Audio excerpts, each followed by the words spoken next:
Retouching food images. I will show you how I do it, and usually I don't do a lot after the shoot. I use the right gear, usually flash, it gives me the cleanest light, and you could also do it with a small flash, similar clean light, and use diffusion paper in front. Some of this equipment I'm showing you is what I use to start off with. I use mainly flash because flash gives you the best quality and cleanest light. Shoot on RAW to give you the maximum quality on your image, and always use the camera on manual so you're in full control of your capture. Something to diffuse your light and give you a soft window light, and of course high quality props which will help you achieve a high quality image. In this case we had a stylish prop for us for this shoot, and you'll see some of these shots in the next clip and how I retouched what I needed to retouch, but mainly everything was done on the set, so the old school way. Retouching food images. The way I retouch is I just do the basics. I tend not to retouch much because I tend to do everything on the set, so I don't have much retouching to do. And you shouldn't have much retouching to do after a shoot.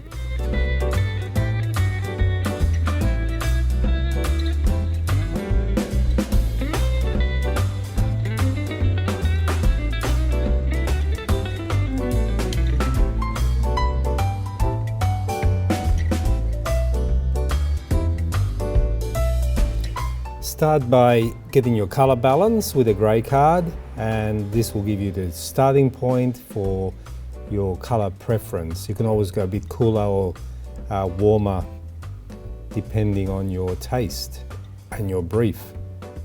And so this was the start of our shot. So we tend to shoot the image and start I guess building it up, making sure that we've got the right background and it's all blending, the horizon is not too strong if there's a horizon, and of course that makes it a lot easier at the end when there's not much retouching to do because we did it all on the set. So we start building our shot and cutting, and you can see parts of the pastry slowly falling off as the cuts go through. We ended up doing only one slice, so it revealed a lot of the chocolate on the wire of the placement of the chocolate cake. So you can just see, and some of the corner of the slice fell off, so we have to retouch that. So here, by shooting RAW,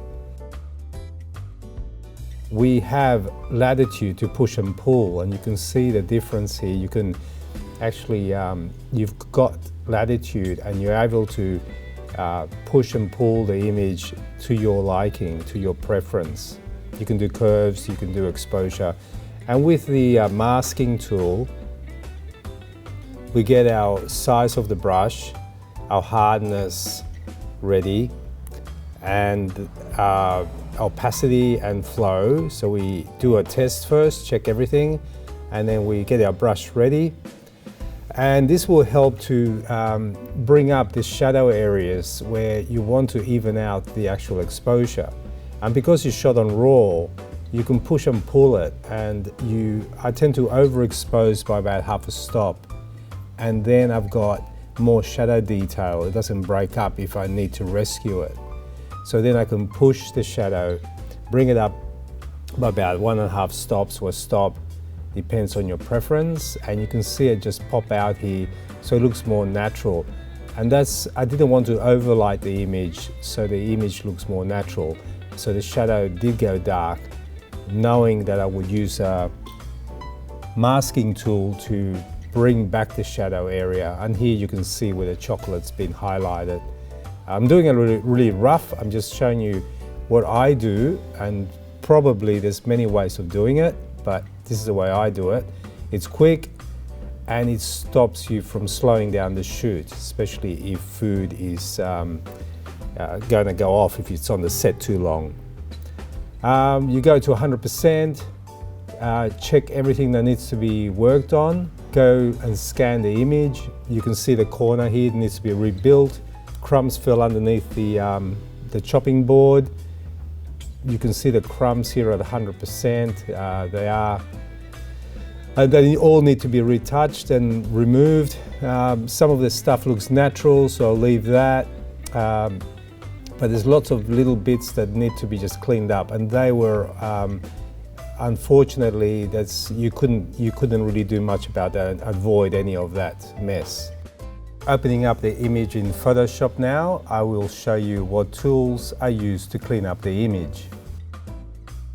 So getting the clone tool is my preference for rebuilding the corner of the chocolate slice.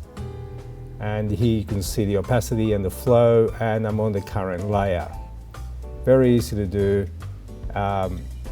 And so select the area you want to clone, get the edge and follow the edge down, being careful not to have repetitive patterns on the image. So once you've finished with making different brushes and sculpturing that corner so it looks natural, then get rid of any repetitive pattern in the pastry so it looks natural. And this was good because it was a little bit out of focus. So here I got rid of the repetitive patterns and it looked a little bit more natural.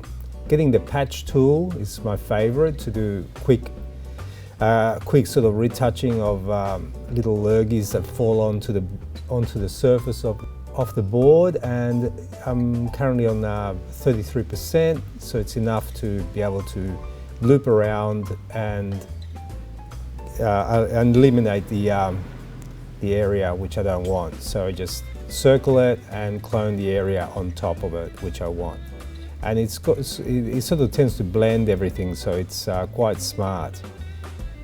And you just have to be a bit more careful here with edges, and just make sure you match the edges and line them up so it doesn't give away where you've retouched.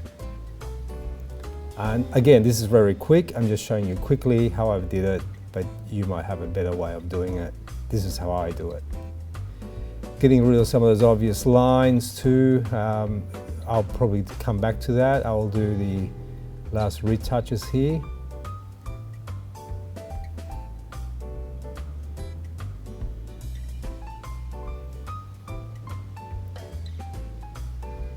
And some of those lines are a bit heavy, so I got rid of them and just blended foreground on top of it. It looks a little bit better. I left a few lines there, but not many, just to give it a bit more texture, but that was a bit too much, those big scratches on the blue.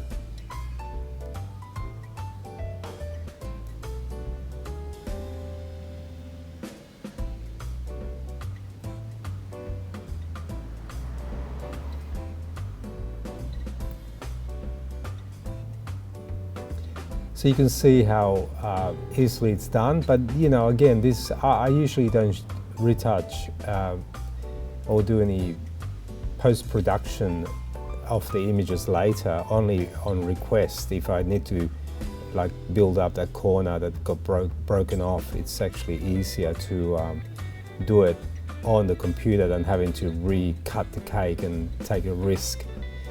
So we're up to now, say, using the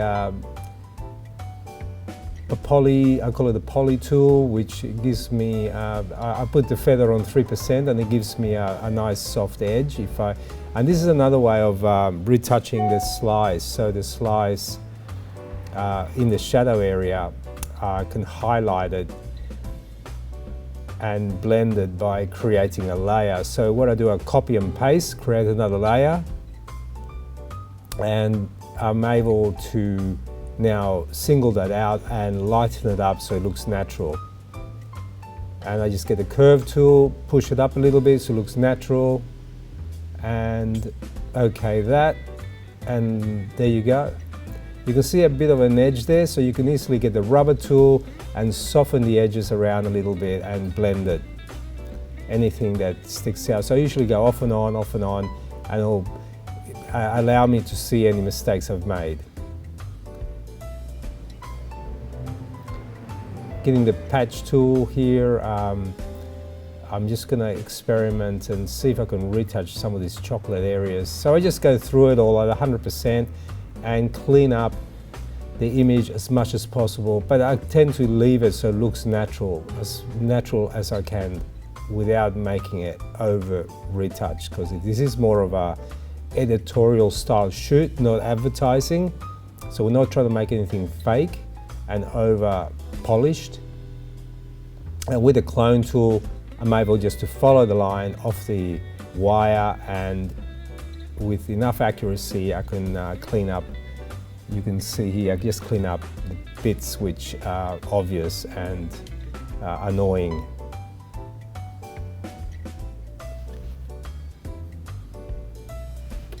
And this is a harder one. I've just had to line up here with the wire and follow the line and slowly just chip at it until I get a natural looking look to my work.